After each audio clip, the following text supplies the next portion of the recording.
Around here. You hear loud sounds on the TV, wild-eyed gunshot, kick back on the couch and smoke your pot, bloodshot eyes on your iPod, pile of pills sits next to your bills, your girlfriend left you in the parking lot. It's an illusionary world every time that flag's unfurled. You're worried about Iran or some kind of stand. O'Reilly's ranting about conspiracy nuts and other stuff. You think, you read, you analyze, find out the so-called expert is a bunch of dumb fucks. You can't afford a doctor, go to the airport, right there at security, get a full report, free x-ray, breast exam, a whole panoply, mention Al-Qaeda or ISIS, and get a colonoscopy. When the money stops flowing to the man on the street, the blood stops flowing past the tips of your feet, you become so comfortably numb. Wake up, listen to the tune of the First Nation people of Saskatoon. It's so simple, man, there's no magic wand. Do what they do in Saskatchewan. Go the way of Earth. Keep a healthy thirst for the truth. The truth is just trying to survive on the back roads of America. Who is that woman dressed in black, suspended on a swing? Not Evelyn Nesbit, that Gibson girl. No, it's Pink. 100 years and society still loves the kitchen sink. Not daguerreotypes now, but selfies. As for me, I have slammed myself against a faux rose wall screaming silently, help me, please, please, help me understand why the unwaxed are selfieing their living selves with the waxed, thus permanently depilated, deadened versions of celebrities' undead selves. And what of Kim, of J-Lo, of Lady Gaga? And what of this gaggle of girls squealing, take me, no me next, then pressing send? To what end do they press their flesh against the unfleshed, the glassy-eyed, the stunningly stunted? They're all so small. And who chose those clothes, if you can call them clothes? Aren't hot pants really underwear? Did Taylor send her very own pair? And why do the black waxes look just like the white ones? Didn't Denzel say, go to hell? Or in stillness, are we all alike? But no way does MLK look like Al Roker. A fumble in the wax room, a facial switch, a farce of racial, yes, epic-like proportions? Who decided, not me, Fidel should stand next to Mandela in this ham-faced political arena, and one Indian sitting bull? This my country? A sham, and yes, disgrace. I see Trump's cordoned off so he won't be defaced. Outside, strange people dressed as furry creatures barrage me on 42nd Street. Isn't that Elmo smoking and texting? You're right, it's probably a tweet. Oh no, there's 3 Elmos and 2 Poos. And who is that? And for that matter, who am I? How do you spell authenticity? These flim-flams, the waxed, the furred, the faux, have gotten under my skin. I start to spin out, no up. I am a red balloon, flying, jiving fast o'er top the city of facades. Tall buildings flash by as I rise above its crazy din. Oh yes, I'll take the sky. Traditionally, elephants are majestic creatures, beautiful long trunks and soft brown eyes, memories to last a lifetime and hearts as big as trees. Then there's my elephant. My elephant is 2 feet tall. He has beautiful brown eyes that could see your soul. His memory only lasts a few hours and he runs into walls. My elephant plays with cars and his laugh is infectious. He has a smile to brighten anyone's day and loves hugs. Normal elephants can't jump. Mine jumps off everything. Elephant hearts are 27 to 46 pounds. Mine weighs 22 pounds total. Like cats, elephants purr. Mine growls when people touch his food. My elephant has a cute smile and a funny personality. He loves to play and laugh. He never stops moving. My elephant is the light of my life. He's my good luck charm. He's my morning, noon, and night. He's my gray hairs and my headaches, my stress and my bliss, but honestly, I wouldn't want it any other way. As the pages of a book turn of their own volition, in my mind, full of wonder, a life moves forward whether or not you are ingrained in it. My dog, Luck, tore apart the book borrowed, The World According to Garp. As the pages of a book turn of their own volition, in my mind full of wonder, a life moves forward whether or not you are ingrained in it. Luck grew restless. I took him outside and sung to him. To all the birds in the trees outside, they seem so satisfied. In that moment, I could see myself as sage as an owl. As the pages of a book turn of their own volition, in my mind full of wonder, my mind full of wonder, I pondered my own fate, to recover or to perpetually live without reality, though I was not aware at the time, grasping at notions of sanity in a mind scattered but full of passion, full of unconditional love. As the pages of a book turn of their own volition, in my mind full of wonder, a life moves forward whether or not you are ingrained in it. As I played with my luck and sung to myself, anyone could see my innocence. In the world according to Garp, we are all terminal cases. In my world, at times it is difficult to discern what is real. In September, when hurricanes blew the sea white, my brother and I walked along the beach in Brighton. After the gulls had settled in the gliding calm and the barnacled rocks of the breakwater emerged black and polished from the foam, we crawled upon our hands and knees and carved into the water-thickened sand bodies of giants. Centuries before us in the hills above Uffington, an ancient race heard the same call, carved into the chalk cliffs, a sign for those to come. Haven't you seen the horse on the mountain, grazing eternally on the thin grasses, and felt with your own hands the slender bodies of the gods? I do not apologize to you. I do not apologize to you. I do not apologize to you. Nothing I could say could wipe away your indignation at my being me. What you see is not what you see, what you want me to be. If my eyes were brown instead of blue, it would not satisfy. You want me down, and I am up, up, up, designed to overflow this cup of life regardless of how many no's you hand me with supposed affection focused on control. I have another role. Not daughter, friend, or wife, not slave to negative ambition. I have another mission. To move, to dance, to grow as tall as redwoods if I choose, despite your bullying childhood taunts, the labels that haunt the poorest nature of my past and future.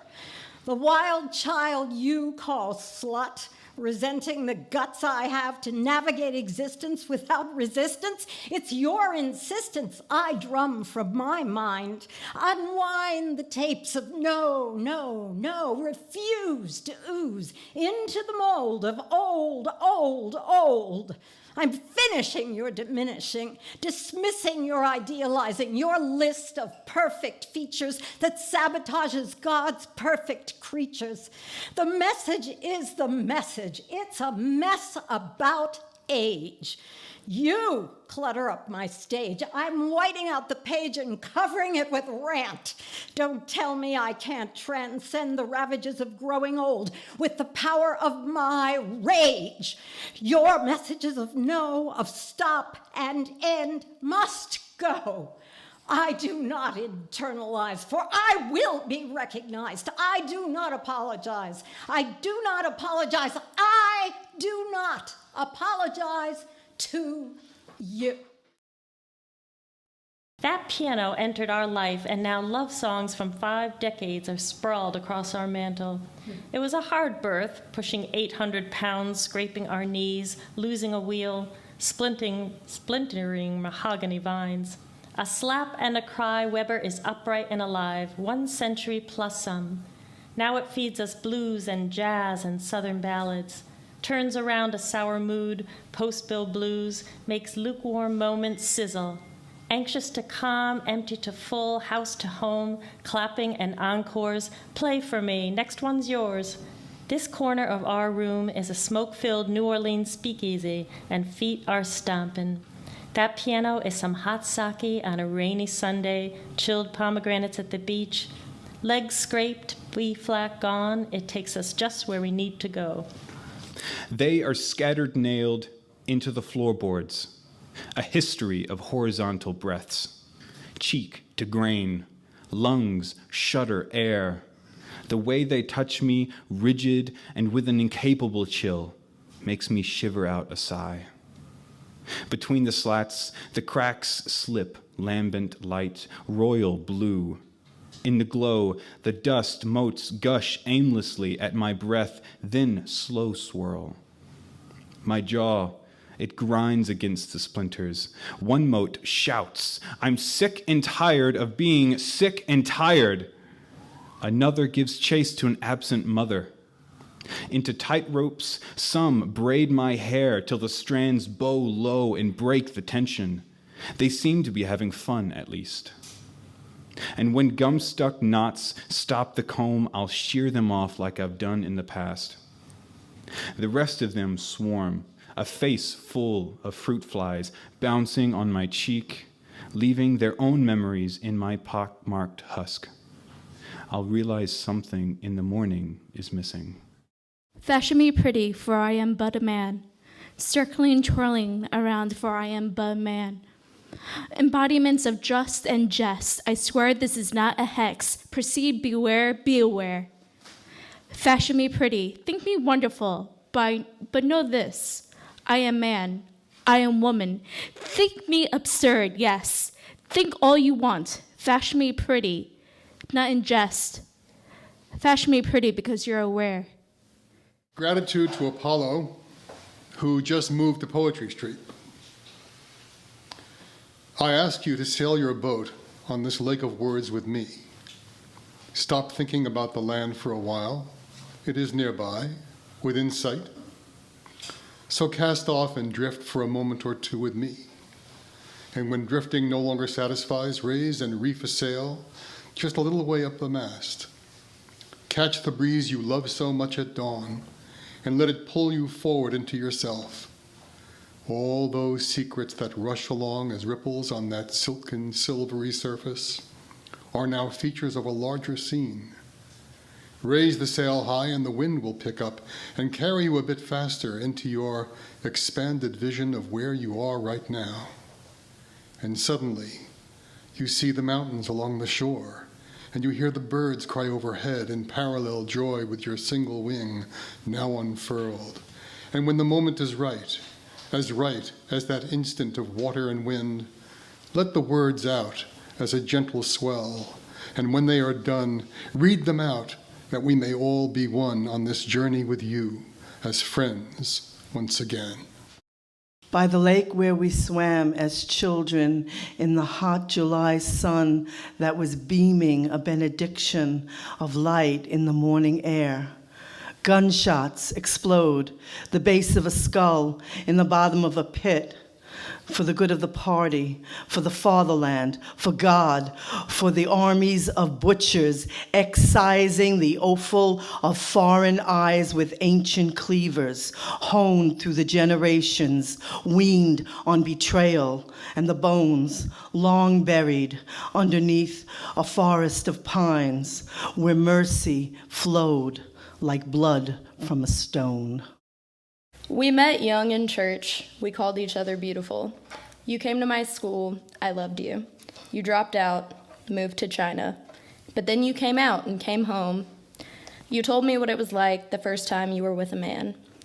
I helped you do your makeup, but you didn't need it. You were still beautiful. You cried because you were so happy. I cried too. You were so happy. We stole your father's gin and fell asleep on your Buddha quilt with your arms around me. You told me I was still beautiful for a girl. Now presenting a tiny vision of my privilege. It began early, a couple of months after I received my driver's license, just below the rise on Glen Ridge Road in Glenville, New York, when the lights of the state trooper's car flashed behind me, and I was asked, "License and registration, please." And it continued through the years, a late-night accident shearing one phone pole at the base and snapping another just south of the Y intersection from Shawber Road into Ashdown Road, 5 minutes from the house, and the troopers briefly contemplated the filing of a misdemeanor reckless driving charge. A traffic stop in college, where by generosity alone I was told to pull the car into the lot and pick it up in the morning. A late-night traffic stop on the New York State Thruway, making an infamous ill-advised run from Schenectady to Oswego. A rollover accident into a farm field east of Mattatuck on the North Road. They're growing hops now there, which I find ironic. A speeding ticket on Sunrise Highway near Hampton Bays, where the trooper told me, "It is too damn icy to be driving that fast, man." A traffic stop here in town in my failing maroon Isuzu Trooper because one of my taillights was out. Another when we were watching a herd of deer on Peconic Bay Boulevard in Jamesport. And finally, riding north on our annual Christmas sojourn in Hamilton, Ontario, Canada, on Interstate 81 in Binghamton, where the speed limit reduces from 65 to 55, but the red car behind is pushing to get around, and the jalopy in the first lane, so I accelerate 60, 65, 70, 73 to pass the jalopy just in time to fall prey to the most productive, highest revenue-generating speed trap in the whole of the great state of New York. Merry Christmas, Kramers. Excelsior. Yes, you are correct. I need to SLOW the hell down. And I probably could use a driver's safety course or 40, and I've been working on that. But the larger point here is one of luck, demonstrable by the sheer volume of my interactions down the years with law enforcement on the highways, byways, roads, and streets of our country. It is not the mythical, farcical luck of the Irish. It is the luck of the DNA draw, the luck of being born with white skin. Because, friends, were it not for my white skin, any one of those interactions might have, could have, terribly, horribly gone awfully wrong. Bang, bang, bang, bang, bang, bang, bang. Looking back and knowing where we've come from, at all the obstacles that have been placed in our way, the torture, the hangings, even the many mysterious killings of some makes me wonder how I'm even alive, sane, and here today. I will never forget the sacrifices of my parents and my grandparents, the stories they told about the sacrifices our ancestors made. Not that long ago when they were captured, chained, shackled together, then shipped across the ocean, far away in a stockade. You know, it really wasn't that long ago. Even if they try to silence me by cutting off my tongue and ears, my eyes will always tell stories of the oppressor's fears. Our stories and our fears. The fear of being stripped down naked, tied while stinging lashes are thrust upon our rears while questioning the existence of God ever being there, making us pray that God was here and wishing that this so life's end was near. We are the proud descendants of those who were treated worse than barren dirt.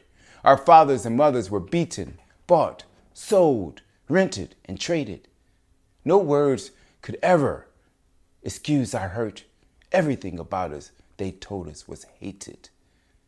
Slave owners didn't care about separating an African man from his family. They were only concerned with their own satisfaction, status, wealth. To them, we were all just a commodity. They didn't give a damn how we felt. I will not be quiet, get over it, or will I ever forget. That's right. As long as I can still remember and as long as I have breath, I will tell our stories. My great-grandfather's father, Peter, was born enslaved. With a value of $538, he was appraised, listed as property right there on the inventory sheet of slave owner Allen T. Overby, recently deceased. Negro boy bequeathed to another slave owner, ashamed by not mentioning their name, to whom he was released. At the very early age of 7, Peter was separated from his family, peeled forcefully from the loving arms of his weeping mother Jenny, snatched, shirt soaking wet with the tears of his brothers, Frank, age 4, and 2-year-old Joe. Did Peter ever see his family again? I don't know. Slavery, poison heirloom, passed down from one generation to the next generation, living an entire life, most times with very little or no hope at all in sight. America, words are inadequate to describe or excuse our hurt. No matter what they say or feel about slavery, slavery just wasn't right. I will continue to tell our stories. I will not forget. With wide eyes filled with festering hatred, coming from all directions, close together did they band by the blazing dirt with babies in their arms and youngins held tightly by the hand, screaming and yelling nigger as they dragged me by my feet, delivering my reckoning while still I weep. She was forced to spread her young trembling legs as we cried, pleaded, and begged as we bled. Fire burns high rapidly, loudly when generously kindled with seasoned timber of hate. No one escaped unscathed. There was no place to run. There was no place to hide. No place was sacred and no place was safe. What a damn shame. Look, there's time to start healing from the scars of history, but by first telling the truth. Yes, the truth, the reality. This nation, the land of the free, was formed, founded, and is still being governed with ideology embedded in racism, sexism, and other cruel and inhumane atrocities. You see, Native American genocide and slavery are just two of the many deep scars in America's history, doused in blood and tears, evoking painful memories with significance too important not to hear. America, will you ever learn from the scars of history? As you know, I will continue to tell our stories. Now, here we are in the 21st century. Are things really much better? Our judiciary system has gone completely insane, which only makes me realize that although some things have changed, there are still just too many doggone things that have remained the same. And we are the ones left again with immeasurable pain. While evil and unjust people in the highest office remain, we will all be limited as to what we will gain.